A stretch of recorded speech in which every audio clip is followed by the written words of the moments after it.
ಕಾಣೆಯಾದ ತನ್ನ ಮಗನನ್ನ ಹುಡುಕಿಕೊಡುವಂತೆ ಕುಮಟಾ ತಾಲೂಕಿನ ಬಗ್ಗೋಣದ ವೃದ್ಧೆಯೋರ್ವರು ಕುಮಟಾದ ಪೊಲೀಸ್ ಠಾಣೆಯಲ್ಲಿ ದೂರು ದಾಖಲಿಸಿ 5 ತಿಂಗಳಾದರೂ ಮಗ ಪತ್ತೆಯಾಗಿಲ್ಲ ಎಂಬ ಕಾರಣಕ್ಕೆ ಐಜಿಪಿ ಅವರಿಗೆ ದೂರು ಸಲ್ಲಿಸಿದ್ದಾರೆ.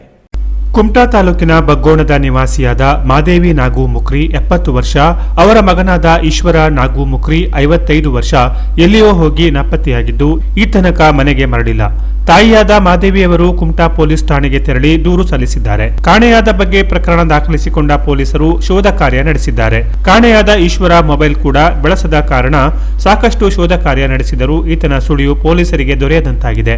ಆದರೆ ಈತನ ತಾಯಿ ಮಾತ್ರ ಪದೇ ಪದೇ ಪೊಲೀಸ್ ಠಾಣೆಗೆ ತೆರಳಿ ಮಗನನ್ನ ಹುಡುಕಿಕೊಡುವಂತೆ ಕೇಳುತ್ತಿರುವ ಕಾರಣಕ್ಕೆ ಬೈದು ಕಳುಹಿಸಿದ್ದಾರೆಂದು ಮಹಾದೇವಿ ದೂರಿದ್ದಾರೆ. ಬಳಿಕ ಜನಸಾಮಾನ್ಯರ ಸಮಾಜ ಕಲ್ಯಾಣ ಕೇಂದ್ರಕ್ಕೆ ತೆರಳಿ ತನ್ನ ಅಳಲನ್ನ ತೋಡಿಕೊಂಡಾಗ ಕೇಂದ್ರದ ಅಧ್ಯಕ್ಷ ಅಗ್ನಿಲ್ ರೊಡ್ರಿಗಸ್ ಅವರ ಸಹಕಾರದಲ್ಲಿ ಈಗ ಮಹಾದೇವಿಯವರು ತನ್ನ ದೂರಿಗೆ ಸಮರ್ಪಕವಾಗಿ ಸ್ಪಂದಿಸದೆ ಬೈದಿದ್ದಾರೆ ಎಂದು ಆರೋಪಿಸಿ ಪೊಲೀಸರ ವಿರುದ್ಧವೇ ಐಜಿಪಿ ಮತ್ತು ಮಾನವ ಹಕ್ಕುಗಳ ಆಯೋಗಕ್ಕೆ ಮನವಿ ಸಲ್ಲಿಸಿ ನನಗೆ ನ್ಯಾಯ ಕೊಡಿಸುವಂತೆ ಆಗ್ರಹಿಸಿದ್ದಾರೆ. ಈ ಬಗ್ಗೆ ಕುಮಟಾ ಪಿಎಸ್ಐ ಮಂಜುನಾಥ್ ಗೌಡರ್ ಅವರನ್ನು ಕೇಳಿದಾಗ ಈಶ್ವರ್ ಅವರನ್ನ ಹುಡುಕಾಡಲು ಬಹಳ ಪ್ರಯತ್ನ ಪಟ್ಟಿದ್ದೇವೆ. ಮೊಬೈಲ್ ಕೂಡ ಬಳಸದ ಕಾರಣಕ್ಕೆ ಅವರ ಮಾಹಿತಿ ಸಿಕ್ಕಿಲ್ಲ. ಹಾಗಾಗಿ ಕಾಣೆಯಾದ ಈಶ್ವರ್ ಮುಕ್ರಿ ಅವರ ಬಗ್ಗೆ ಯಾರಿಗಾದರೂ ಮಾಹಿತಿ ಸಿಕ್ಕಿದರೆ ಕುಮಟಾ ಪೊಲೀಸ್ ಠಾಣೆ ನಂಬರ್ 083862223333 ಅಥವಾ 9480805272ಗೆ ಕರೆ ಮಾಡಿ ಮಾಹಿತಿ ನೀಡುವಂತೆ ಪಿಎಸ್ಐ ಕೋರಿದ್ದಾರೆ. ಮಾದೇವಿ ಮುಕ್ರಿ ಹೇಳಿ ಇವರು 68 ವರ್ಷ ಆಯ್ತು. ಇವರು ಮಗ ಒಂದು ನಾಪತ್ತೆ ಆಗಿದೆ. ಮಗ ಈಶ್ವರ್ ಮುಕ್ರಿ ಹೇಳಿ ನಾಪತ್ತೆ ಆಗಿ ಏನ್ ಮಾಡಿದ್ರೆ ಪೊಲೀಸ್ ಕಂಪ್ಲೇಂಟ್ ಕೊಟ್ಟರು. ಕಂಪ್ಲೇಂಟ್ ಕೊಟ್ಟಾಗ ಅವ್ರು ಏನ್ ಮಾಡಿದ್ರು ಕೇಳಿದ್ರೆ ಮಗನಿಗೆ ಯಾರು ಕರ್ಕೊಂಡು ಹೋಗಿದ್ದ ಆ ಮನುಷ್ಯನ ಹೆಸರು ಇವರು ಬರೀ ಅನ್ಕೊಟ್ಟಿದ್ರು.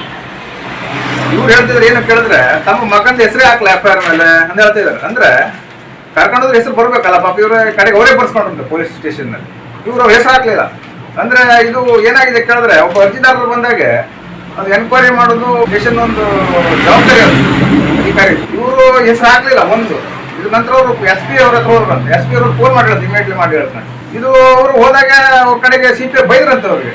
ಪಾಪ ಅವ್ರನ್ನ ಕೆಲಸ ಹೋಗ್ತಾರೆ, ಅದು ಬರಲೇ ಬೇಡ ಅಂದ್ರಂತ. ಅಂದ್ರೆ ಇದು ಏನಾಗ್ತಿದೆ ಇಲ್ಲಿ ಪೊಲೀಸ್ ವ್ಯವಸ್ಥೆಯಲ್ಲಿ? ಅಂದ್ರೆ ಸಾರ್ವಜನಿಕರು ಹಿಂಗೆ ಮಾಡ್ತಿದ್ರೆ ಹೆಂಗೆ? ಆಗ ನಾವು ಏನ್ ಮಾಡ್ತಿದ್ವಿ ಕೇಳಿದ್ರೆ ಇದು 7 ತಿಂಗಳಾಯ್ತು ಹುಡುಕಿ ಒಂದು ಅರ್ಜಿ ಕೊಟ್ಟದ್ದು. ಬಟ್ ಇವ್ರಿಗೆ ಒಂದು ಸ್ಟೇಷನ್ಗೆ ಹೋದಾಗ ಒಂದು ಸೌಜನ್ಯ ಒಂದು ನಡ್ಕೊಳ್ಬೇಕು. ಇದು ಇವ್ರು ಎಕ್ಕದಮ್ ಏನ್ ಮಾಡಿ ಕೇಳಿದ್ರೆ ಬೈಯುವುದು ಇದೆಲ್ಲ ಇವ್ರು ಅಧಿಕಾರ ಕೊಟ್ಟರು ಯಾರು ಇವ್ರಿಗೆ? ಆಗ ನಾವ್ ಏನ್ ಮಾಡ್ತೀವಿ ಕೇಳಿದ್ರೆ ಇದು ಮೊದಲನೇದಾಗಿ ಒಂದು ಇದು ಕೊಡ್ತೀವಿ ನಾವು ಮಾನವ ಹಕ್ಕು ಆಯೋಗಕ್ಕೆ ಒಂದು. ಮತ್ತೆ ಇನ್ನೊಂದೇನು ಕೇಳಿದ್ರೆ ಇದು ನಾವು IGP ಒಂದು ದೂರು ಕೊಡ್ತಿದ್ದೀವಿ. ಸಾಮಾನ್ಯ ಜನರು ಇಲ್ಲೂ ಹೋದ್ರು SP ದಲ್ಲಿ ಹೋದ್ರೆ SP ಫೋನ್ ಮಾಡ್ದಲ್ಲಂತ ಅಂತ ಹೇಳಿದ್ರಂತೆ. ಕಡೆಗೆ ಇವರು ಏನೂ ಇಲ್ಲ ಅಂತ ಒಂದು ಸೌಜನ್ಯ ಒಂದು ಇದು ನಡ್ಕೊಳ್ಬೇಕಲ್ಲ. ಒಬ್ಬ ಸಾರ್ವಜನಿಕ ಹೋದಾಗ ಅದು ಏನದೆ ಈ ಪೊಲೀಸ್ ಗೈಡೆನ್ಸ್ ಏನ್ ಹೇಳ್ತದೆ? ಒಂದು ಸೌಹಾರ್ದ ನಡ್ಕೊಂಡು ಚಲೋ ಮಾಡ್ಕೊಂಡು ಹೇಳ್ಬೇಕು. ಇವ್ರು ಮತ್ತೆ 2 ತಾಸು ಕುಡಿಸೋದು ಅದು ಏನದು? ಹಾಗಾದ್ರೆ ಅಧಿಕಾರ ಇಲ್ವಾ ಇವ್ರಿಗೆ? ಸಾರ್ವಜನಿಕ ನಮ್ಮ ಹತ್ರ ಒಂದು ಕಂಪ್ಲೇಂಟ್ ಮಾಡಿದ್ರು ಅವರು, ಹಿಂಗೆ ನಮ್ಗೆ ನ್ಯಾಯ ದೊರಕಿಸ್ಕೊಡಿ ಅಂತ. ಒಂದು ಸೌಜನ್ಯ ಒಂದು ಇದು ಹೇಳ್ಕೊಳ್ಳೋದು ಇರ್ತದೆ. ಹಾಗಾಗಿ ನಾವು ಇದನ್ನ ಒಂದು IGP ದೂರ ಮತ್ತು ಮಾನವ ಹಕ್ಕು ಆಯೋಗಕ್ಕೆ ಮತ್ತೆ ಇವ್ರದ್ದು ಏನು ಈ ಪರಿಸ್ಥಿತಿ ಜೊತೆ ಪಂಗಡದ ಏನು ಆಯೋಗ ಇದ್ರಲ್ಲಿ ದೂರು ಕೊಡ್ತಾ ಇದ್ದೇವೆ. ಯಾಕಂದ್ರೆ ಈ ಪಾಪ ಅವರು ಬಹಳ ನೊಂದಿದ್ದಾರೆ. ಮಗನಿಗೆ ಆದಷ್ಟು ಶೀಘ್ರ ಒಂದು ದೂರು ಕೊಡಬೇಕು. Canara plus news Kumta.